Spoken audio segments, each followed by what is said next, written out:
All right, so that was Nelly speaking to Melusi Dlamini on unpacking the Eswatini Consumer Choice Awards. Now I'm joined by Toba Kamete from Nedbank.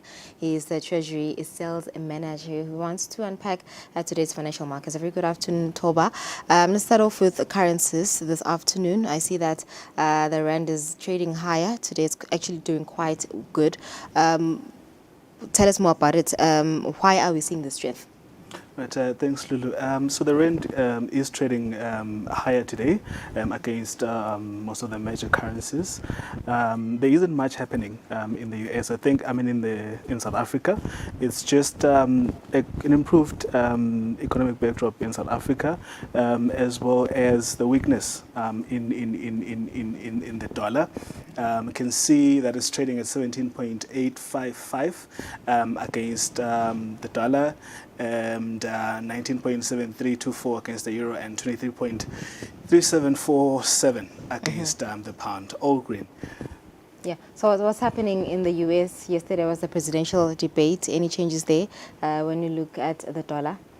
Yeah, so we had the presidential debate yesterday in the US, and the analysts basically, after the debate, sort of went with Kamala Harris, and the market is sort of anticipating an improvement in the dollar if Donald Trump wins. So that all of that has sort of contributed to the dollar weakness that we're seeing today. Okay, so moving on to equities today. Gold, I see, is trading a bit higher today, and Brent crude oil slightly up. Take us through these figures. All right, so when we look at our commodities, gold, as you've said, is trading higher today at $2.5 thousand per ounce. Brent crude is also slightly up. When it comes to gold, it's more of gold being perceived as a safer metal or a safer option to invest in. So with all the risk sentiments that are going on in the market, investors are then looking at putting their funds in gold. Brent crude is trading up, but still quite low from when you look at the levels that we have reached. Drivers there are declining Chinese demand, as well as oversupply in the market. Okay, so going back to equities, I see that the S&P 500 is doing, companies especially are reporting good numbers, and the FTSE 100 is not doing quite well today. Take us through. Yeah, so the S&P 500 is up 0.45%, doing quite well.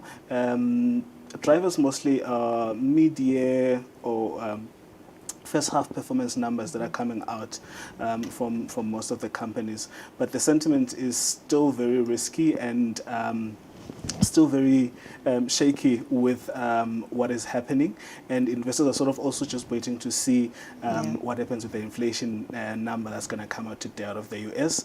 The FTSE is down significantly. The biggest decline or the biggest loser is Rentokil Initial, which lost about 20% of its shares, of its share value, after reporting a decline in their sales figures for August in one of their biggest markets, which is North America. All right, so thank you so much, Toba, for today's financial markets update. That was Toba Kamete, who's the Treasury Sales Manager